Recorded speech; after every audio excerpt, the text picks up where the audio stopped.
MA previous geography class में आप लोगों का स्वागत है। स्टूडेंट, हम लास्ट क्लास में बात कर रहे थे भूगोल में अर्ध भूगोलवेताओं का क्या योगदान है।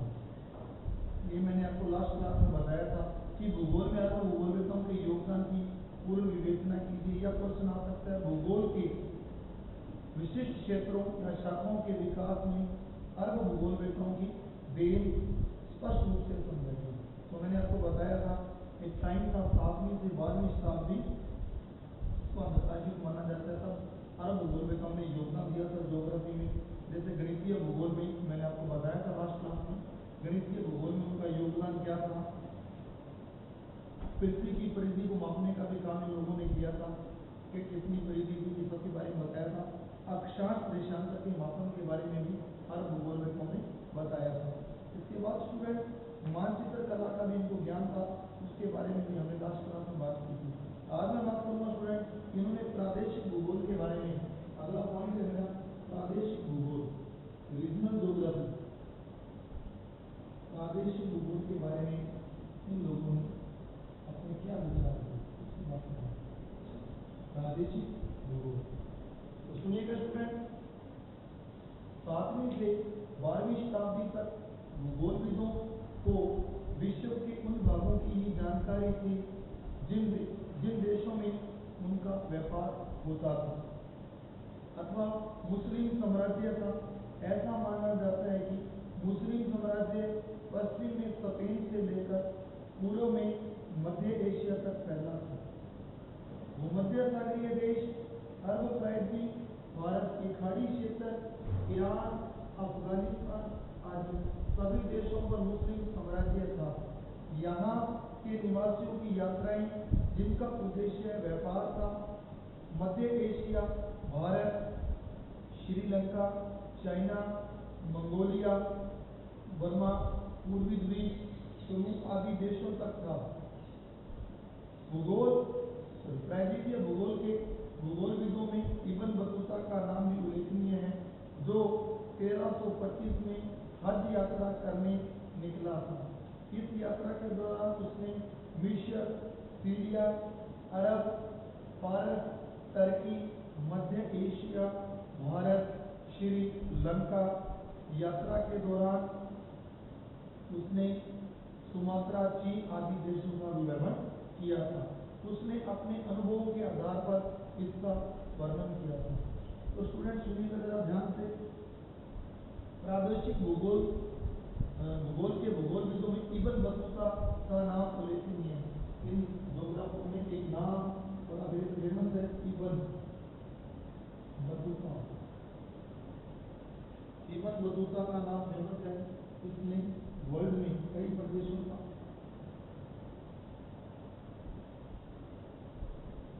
भ्रमण किया। इब्न बतूता ये जो ज्योग्राफर है, अरब ज्योग्राफर, बहुत ही फेमस ज्योग्राफर है। प्रादेशिक भूगोल के भूगोलविदों में इब्न बतूता का नाम उल्लेखनीय है, जो 1325 में हज यात्रा करने निकला था। इसने 1325 में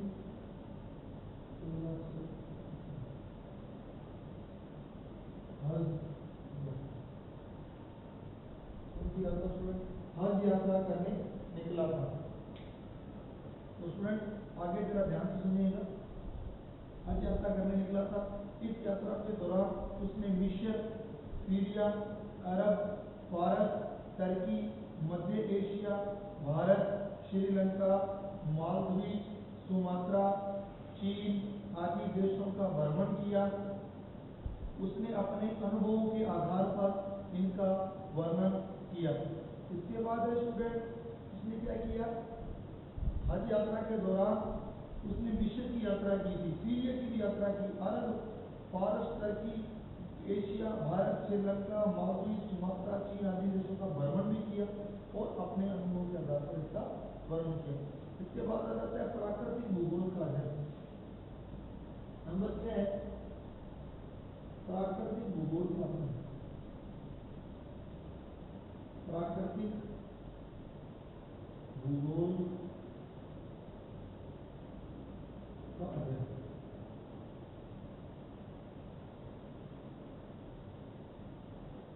प्राकृतिक भूगोल का अध्ययन की बात करेंगे। तो सुनिएगा स्टूडेंट, अरब भूगोलविदों ने प्राकृतिक भूगोल संबंधी कारक और प्रभावों का भी अध्ययन किया था। अल-बरूनी ने प्रसिद्ध पुस्तक भारत का भूगोल, एक राइटर में अल-बरूनी ने प्रसिद्ध पुस्तक भारत का भूगोल, किताबे अल-हिंद भारत का भूगोल नाम की बुक, इसको इनकी भाषा में, वहाँ की भाषा में अल-बरूनी ने अपनी प्रसिद्ध पुस्तक किताबे अल-हिंद या आप कह सकते हो भारत का भूगोल नाम की पुस्तक सन 1030 में लिखी थी। इस पुस्तक में उसने हिमालय के दक्षिण में जलोढ़ निक्षेप में प्राप्त गोल पत्थरों के महत्व को मान्यता दी थी। उनके अनुसार इन पत्थरों के गोलाकार होने का मुख्य कारण नदियों के तेज प्रवाह, इनका लुढ़कते रहना था। इसके अतिरिक्त उसने यह भी स्पष्ट किया कि पर्वतों के निकट जो जलोढ़ पदार्थ जमा किया जाता है, तुलनात्मक दृष्टि से इसके कणों बारीक होते जाते हैं। इस वर्णन से पता चलता है कि अल-बरूनी को नदी जल अपरदन का सही ज्ञान था। इसी प्रकार इब्न सीना ने पर्वतीय भागों में और अनाच्छादन के कारकों का सूक्ष्म प्रेक्षण किया और यह निष्कर्ष निकाला कि पर्वतीय नदियां ढाल को घिसती रहती हैं। पर्वतीय जो नदियां होती हैं वो ढाल को क्या करती रहती हैं? घिसती रहती हैं। उसने यह विचार दिया था कि पर्वतों में निरंतर नदियों द्वारा अपरदन होता रहता है और पर्वतों की सबसे ऊंची चोटियां विशेषकर प्रतियोगी शैली के क्षेत्रों में पाई जाती हैं। उसने एक और भी संकेत किया कि पर्वत का उत्थान होते ही उन पर अपरदन की प्रक्रिया का प्रभाव आरंभ हो जाता है। यह प्रक्रिया धीरे धीरे निरंतर चलती रहती है।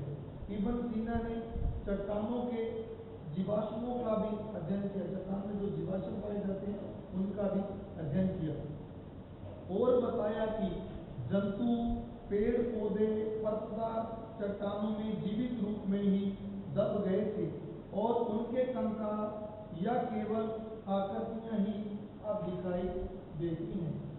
भू-आकृति विज्ञान के संबंध में ही अरब भूगोल शास्त्रियों की अच्छी जानकारी थी।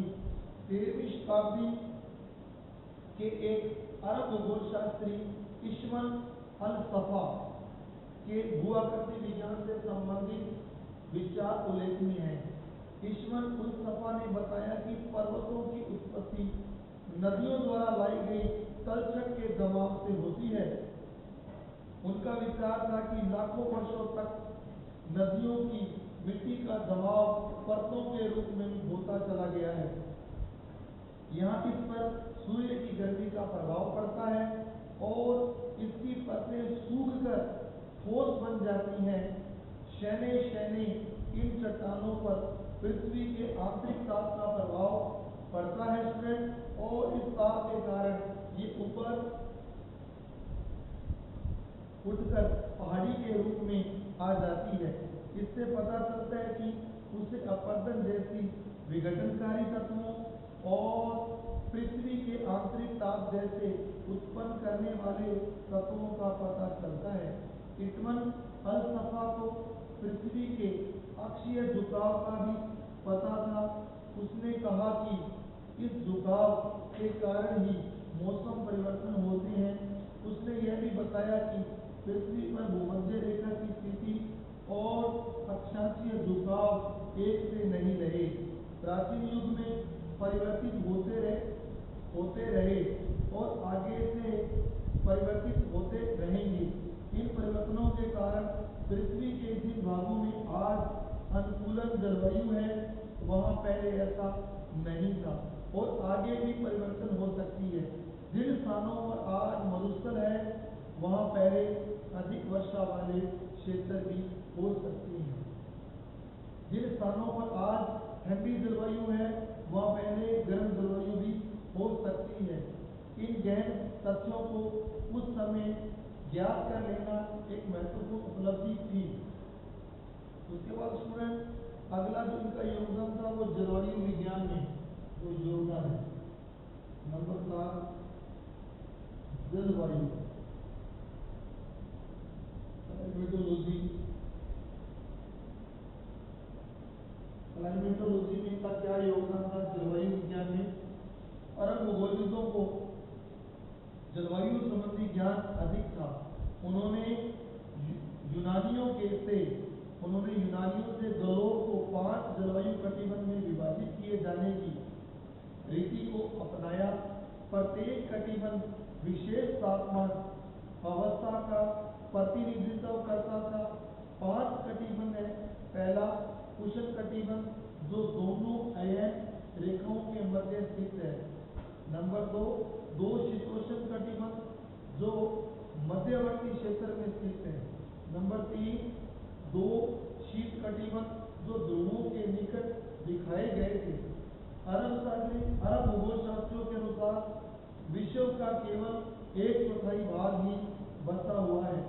शेष भाग या तो जल से आवृत है अथवा अत्यधिक शीत और अत्यधिक उष्ण होने के कारण रहने योग्य नहीं है। भारत के निवासियों ने संसार को 7 राष्ट्रों में विभक्त किया था जिनको स्थानीय भाषा में किश्वर कहा जाता था। 7 भागों में विभाजित किया था जिसको किश्वर कहा जाता था स्टूडेंट, तथा अन्य समय में जलवायु कहा जाता था। यह 7 किश्वर थे। चीन जो 7 भागों में विभाजित किया था, चाइना, भारत, तुर्किस्तान, रोमन साम्राज्य, अफ्रीका एंड ईरान। 10वीं शताब्दी में अल बालगर्दी नामक वैज्ञानिक ने किताबुल अशकल नामक जलवायु एटलस तैयार किया था जिसमें विभिन्न स्थानों के जलवायु संबंधी आंकड़ों देश विदेश को जाने वाले यात्रियों से एकत्रित किए गए थे। उन्हें मौसम की जानकारी थी एवं उन्हें मानसून का ज्ञान था जिससे उन्होंने मौसमी हवा बताया। वे अरब, लीबिया, अल्जीरिया आदि देशों में चलने वाली स्थानीय पवनों से परिचित थे। अरब भूगोलविद अल मसूदी ने भारत की ओर चलने वाली मानसूनी हवाओं और उनसे होने वाली वर्षा का अध्ययन किया था। अल मसूदी ने इन मानसूनी हवाओं में विद्युत का गरजना, मेघ आदि का भी अध्ययन किया था। स्टूडेंट, अरब भूगोलविदों ने सूर्य का ताप, वाष्पीकरण, संघनन वर्षा, हिमपात के बारे में, इंद्रधनुष, पवनों की गति एवं दिशा का अध्ययन भी करना सीख लिया था। उन्हें इन प्राकृतिक घटनाओं की प्रेरणा अरस्तु किससे मिली? अरस्तु से मिली एवं यूनानी भूगोलविदों से मिली थी। अल मुकास्सिम ने पृथ्वी को 14 जलवायु खंडों में बांटा एवं इदर्सी ने पृथ्वी को 7 जलवायु खंडों में विभाजित किया था। इन दोनों भूगोलविदों का मानना था कि भूमध्य रेखीय क्षेत्र अधिक वर्षा और गर्मी के कारण मानव रहन सहन कठिन है। इनकी यह भी मान्यता थी कि भूमध्य रेखा के उत्तर में थल मार्ग अधिक है। ये दोनों ये जानते थे कि थल की अपेक्षा जल देर से गर्म व देर से ठंडा होता है, इसलिए दक्षिणी गोलार्ध में सम जलवायु रहती है। इनका विश्वास था कि पृथ्वी के केवल 25% भाग पर ही मानव का रहन सहन के योग्य 25% भाग पर ही मानव रहन सहन के योग्य अनुकूल जलवायु है। अरब भूगोलविदों को जलवायु एवं वनस्पति के सह संबंधों की जानकारी थी। स्टूडेंट, इन्होंने जलवायु का एवं मानव के रहन सहन का प्रभाव पड़ता है इसका भी उल्लेख किया था कि मनुष्य के ऊपर जलवायु का प्रभाव पड़ता है, इस क्लाइमेट का प्रभाव पड़ता है, इसका भी उल्लेख इदर्सी ने और मुकाबिस ने किया था। इसके बाद स्टूडेंट इन्होंने उष्ण, शीतोष्ण जलवायु में, उष्ण जलवायु में शीत एवं शीतोष्ण जलवायु में रहने वाले लोगों के रंग, कार्य क्षमता, आचार विचार, बौद्धिक क्षमता आदि का वर्णन किया था। अगला है मानव भूगोल संबंधी विवेचन। इन्होंने मानव भूगोल के लिए अपना योगदान दिया।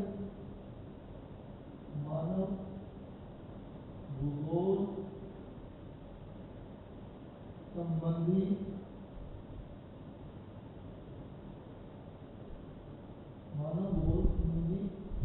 विवेचन। मानव भूगोल संबंधी विवेचन की बात करेंगे तो सुनिएगा। अरब के दो लोग थे। अरब के ऐतिहासिक भूगोलविद जैसे इब्न खालदून ने, अल बरूनी ने और अल मसूदी ने मानव भूगोल संबंधी अध्ययन भी किए थे। इब्न खालदून के अनुसार उष्ण जलवायु के निवासी, जो गर्म जलवायु के उसके निवासी क्रोधी, भावप्रवण एवं कामुक होते हैं, अर्थात इसका झुकाव अलहड़ता की ओर अधिक रहता है तथा उसमें सजीवता का अभाव पाया जाता है। जो लोग ठंडी जलवायु में निवास करते हैं वे भाव शून्य, स्थिरमति, निरुत्साहित और अधिपतिमान होते हैं। समशीतोष्ण जलवायु वाले लोग बुद्धिमान होते हैं, न तो उनमें अधिक कामुकता व क्रोध होता है और न ही वे स्थिर गति और निरुत्साहित होते हैं। उन्होंने यह भी स्पष्ट किया कि निग्रो काले होते हैं और न ही वो स्थिर गति और निरुत्साहित होते हैं। उन्होंने यह भी स्पष्ट किया कि निग्रो काले क्योंकि वे उष्ण व आर्द्र जलवायु कटिबंधों में निवास करते हैं, जबकि समशीतोष्ण प्रदेशों में निवास करने वाले श्वेत रंग के होते हैं क्योंकि वहां अधिक गर्मी नहीं पड़ती। अरब भूगोल शास्त्रियों का यह भी मान्यता थी कि भिन्न भिन्न प्रदेशों में मकान व छतों की बनावट भी स्थानीय जलवायु आवश्यकताओं के अनुसार ही होती है। इन भूगोलविदों ने देखा कि जिन क्षेत्रों में अधिक वर्षा होती है वहां मकानों की छतें ढलवा या ढालू होती हैं, जिससे कि पानी का बहाव आसानी से हो जाए। शीतकटिबंधीय प्रदेशों में मकानों की छतें ढालू रखने का रिवाज है। इन प्रदेशों में बर्फ अधिक गिरती है, इसी उद्देश्य से इन प्रदेशों में छतें ढालू रखी जाती हैं जिससे बर्फ पिघलकर शीघ्र बह जाए। इन्होंने पर्वतीय ढालों में यह देखा कि अधिकतर गांव या मकान नालों, झरनों व जल स्रोतों के समीप बनाए जाते हैं जिससे पानी की उपलब्धि सदैव बनी रहे। इस बातों के अलावा अरब भूगोलविदों ने यह अपनी यात्राओं के समय भिन्न भिन्न प्रदेशों के लोगों के रहन सहन, रीति रिवाजों, कृषि पद्धतियों और उद्योगों का भी अध्ययन किया जो मानव भूगोल से संबंधित है। अगला स्टूडेंट ने जो योगदान दिया वो महासागरों का ज्ञान साइंस है। महासागरों के बारे में जो योगदान दिया उनके बारे में बताया।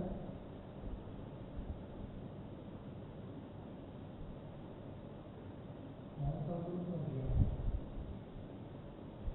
स्टूडेंट बात करें अरब भूगोलविदों की ज्योग्राफी में क्या योगदान दिया। अब हम अगला पॉइंट है नंबर 1, महासागरों का ज्ञान। अरब निवासी नौ संचालन किया करते थे, अतः वह कुशल नाविक थे। स्टूडेंट ये बात बहुत खास है, 7वीं से 12वीं शताब्दी तक अरब भूगोलविदों में यात्राएं होती हैं। तो अरब निवासी नौ संचालन किया करते थे, अतः वह कुशल नाविक थे। वे भूमध्य सागर, लाल सागर, अरब सागर और हिंद महासागर में यात्राएं किया करते थे। उनके पास दिशा सूचक यंत्र, एस्ट्रोलेब और नमोन भी थे। इनसे उन्हें यात्रा के समय अक्षांशीय और देशांतरीय स्थिति का ज्ञान होता था, लेकिन अरब लोगों को प्रशांत एवं अटलांटिक महासागर के विषय में जानकारी नहीं थी। इन महासागरों के विषय में जानकारी न होने के कारण इन लोगों ने इन महासागरों में यात्रा न करना था, लेकिन इन लोगों को इतनी जानकारी अवश्य थी कि पृथ्वी को भूभाग के मध्य में है और ये चारों ओर से समुद्र से घिरी।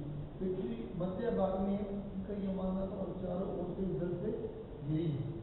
अरब भूगोलवेत्ता जानते थे कि महासागरीय जल में लवणता अधिक होती है, परंतु यह नहीं जानते थे कि सागरों और महासागरों का जल खारा क्यों होता है। उन्हें समुद्री ज्वार का ज्ञान था। ज्वार भाटा के तथ्य का भी अरब नाव परिवाहक और विद्वानों ने परीक्षण किया था। इन्होंने यह सिद्ध किया था कि सूर्य और चंद्रमा को सम्मिलित गुरुत्वाकर्षण खिंचाव से ज्वार उत्पन्न होते हैं। अल मसूदी, जिसने कैस्पियन सागर में नौ संचालन किया था, ये दीर्घ और लघु ज्वार अंकित किया था, जबकि अल बरूनी ने अपनी किताब उल हिंद में लिखा है कि भारतीयों का यह विश्वास है कि ज्वार चंद्रमा के द्वारा उत्पन्न होती है। अधिकांश अरब भूगोलविदों को यह मालूम था कि समुद्री ज्वारों की उत्पत्ति का संबंध चंद्रमा से है, परंतु इसका कारण उन्होंने यह बताया कि सूर्य और चंद्रमा के प्रकाश जो गर्मी उत्पन्न होती है, उसके प्रभाव से समुद्र का जल ज्वार के रूप में चढ़ता है। और यह गलत धारणा है कि अरब भूगोलविद इस प्रश्न का उत्तर देने में ऐसा ही प्रतीत हुए कि सागरों का जल सूर्य और चंद्रमा की आकर्षण शक्ति के प्रभाव से ही ऊपर चढ़ता है, परंतु अरब भूगोलवेत्ताओं ने ज्वार का संबंध चंद्रमा और सूर्य के साथ बताया। यह उसके लिए एक उपलब्धि थी। नंबर 10, अगला जैव भूगोल संबंधी विवेचन।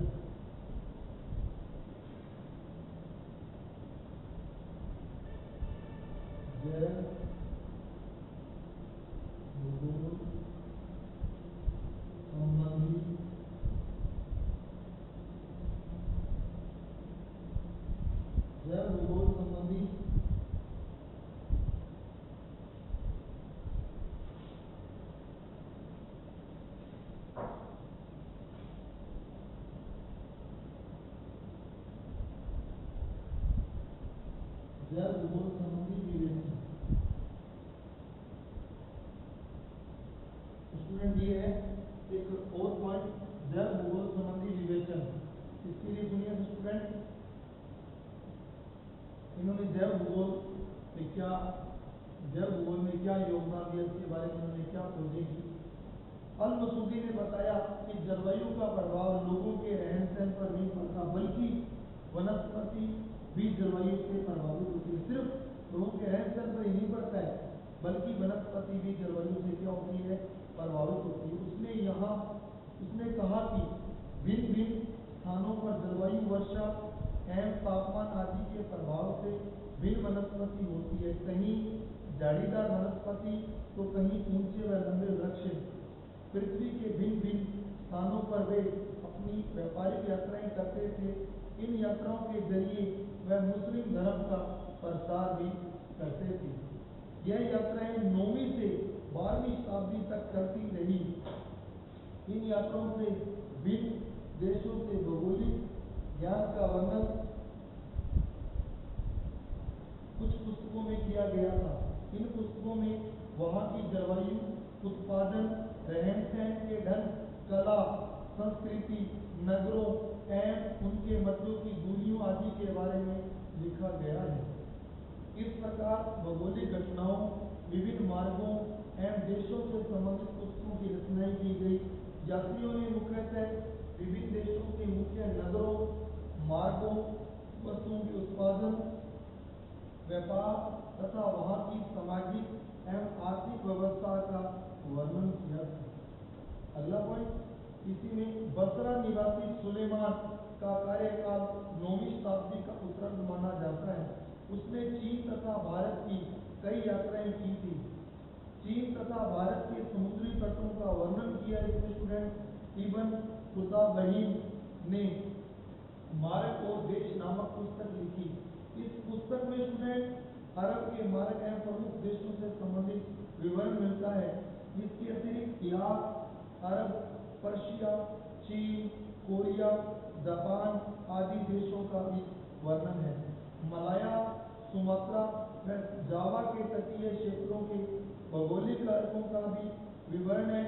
अल याकूबी ने नगरों का भूगोल नामक पुस्तक की रचना की, जिसमें अरब, मिस्र, सीरिया, इराक, ईरान तथा भूमध्य सागरीय अफ्रीका के नगरों एवं विभिन्न क्षेत्रों का उत्कृष्ट व रोचक वर्णन किया है। इन्होंने इब्न खलदुनबही के समान भौतिक एवं मानव भूगोल के पक्षों का भी वर्णन किया था तथा उनके मध्य समन्वय की स्थापित करने का प्रयास किया। अल बल्खी ने अपनी पुस्तक जलवायु का रूपांकन में मानचित्रों सहित खुर्सान की जलवायु का वर्णन किया था। एमएफ अल याकूबी का पुस्तक था, इसने बुक ऑफ कंट्रोल नामक पुस्तक की रचना की। इस पुस्तक में उसने अपनी यात्राओं का वर्णन किया। अल इस्तावरी की 2 पुस्तकें उपलब्ध हैं। प्रथम पुस्तक जलवायु पर है, इसमें विविध देशों के जलवायु पर 20 मानचित्र हैं। विभिन्न मार्गों, उनके प्रमुख नगरों, वहां के भौतिक दशाओं, मानवीय एवं मानव के आर्थिक व्यवसायों का वर्णन किया गया था। हम अब इसके निष्कर्ष पर पहुंचते हैं कि ज्योग्राफर ने अरब के भूगोलवेता थे, उन्होंने बहुत सारी शाखाओं पे अपने योगदान दिए। अब हम कुछ लाइन्स ऐसी इम्पोर्टेंट लाइन्स के बारे में जो भूगोलवेताओं ने, अरब भूगोलवेताओं ने भूगोल के ऊपर अपना योगदान दिया, भूगोल में अपना योगदान दिया, उनके बारे में बात कर लेता हूँ लास्ट में। इब्न हाकल एक महान शास्त्री था। उसने 1947 से 43 थी वह 1970 के बीच यात्राएं कर भौगोलिक विवरण प्रस्तुत करने का प्रयास किया था। उन्होंने अपनी पुस्तक में सड़कें एवं प्रांत के विभिन्न प्रदेशों के मार्गों आदि के बारे में वर्णन लिखी है। इनकी अन्य पुस्तक संसार के देश है, उसमें रूस के स्टेपस प्रदेश, रूस का स्टेपस प्रदेश, मध्य एशिया, तुर्किस्तान, सुदूर पूर्व क्षेत्रों, पूर्वी अफ्रीका के बारे में लिखा। सूडान आदि देशों की लगभग 7500 मील लंबी यात्रा का वर्णन किया। पृथ्वी की आकृति नामक एक दूसरी पुस्तक भी इसके द्वारा, इब्न हाकल के द्वारा लिखी गई थी, जिसमें मुख्यतः मानचित्र दिए गए हैं। अल मुकाद्दस ने अपनी पुस्तक जलवायु का ज्ञान का उच्च वर्गीकरण में विश्व को मुख्य जलवायु विभागों में बांटा है। अल बाकरी ने अपनी पुस्तक मार्गों एवं राज्यों में अन्य लेखों की तरह विभिन्न स्थानों का वर्णन दिए हैं। बगदाद निवासी अल मसूदी मुख्यतः 10वीं शताब्दी का प्रमुख बहु प्रतिभावान विद्वान था। वह अन्य मुस्लिम लेखकों से भिन्न था क्योंकि वह भूगोल के विषय में अधिक जागरूक था। इसने गलेशिया से लेकर चीन तक, मेडागास्कर से लेकर रूस तक का भ्रमण किया। स्टूडेंट मसूदी 2 प्रमुख ग्रंथ सोने के चारागाह और ज्वारात की खानी तथा उपदेश और निरीक्षण बहुत प्रसिद्ध है।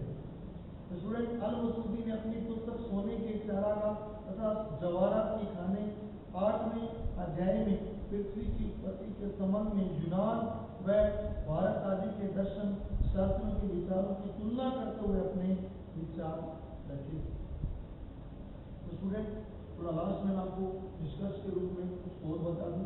11वीं शताब्दी में अल बरूनी नामक उल्लेखनीय है, अल बरूनी का नाम उल्लेखनीय है। इन भूगोलविदों ने भारत के प्रादेशिक भूगोल का अध्ययन किया। उसकी प्रसिद्ध पुस्तक किताबे हिंद इस दृष्टि से महत्वपूर्ण है, वह अफगानिस्तान के रास्ते होकर भारत आया था। उसने भारत के विभिन्न नगरों की भौगोलिक स्थिति का मापन भी किया था और 12वीं शताब्दी में अल इदरिस नामक प्रसिद्ध भूगोलविद हुए। अल इदरिस ने यूरोप का, अफ्रीका एवं लिवेंट आदि का भ्रमण कर भौगोलिक तथ्यों को इकट्ठा किया, जिससे इन्होंने संसार के भ्रमण के इच्छुक व्यक्तियों को मनोरंजनार्थ विश्व भूगोल नामक ग्रंथ लिखा था। तो अरब भूगोलविदों का ये विचार था कि वनस्पति एवं जलवायु एक दूसरे के पूर्व तत्व हैं। यह विचार इनकी महान उपलब्धि थी। इनके विचारों का विशिष्ट वनस्पति में जलवायु परिवर्तन आते हैं और विशेष जलवायु में ही वनस्पति उत्पन्न होती है। इन भूगोलविदों ने यह विचार प्रस्तुत किया कि वनस्पति से ही विशिष्ट प्रकार की वृद्धि उत्पन्न होती है। तो स्टूडेंट इस प्रकार अरब भूगोलविदों ने भूगोल में अब कई शाखाओं में अपना योगदान दिया जो मैंने आपको बताया। आशा करता हूँ कि ये जो क्वेश्चन था भूगोल में भूगोलविदों का योगदान आपको समझ आया होगा। मिलते हैं अगली क्लास में, तब तक के लिए नमस्कार।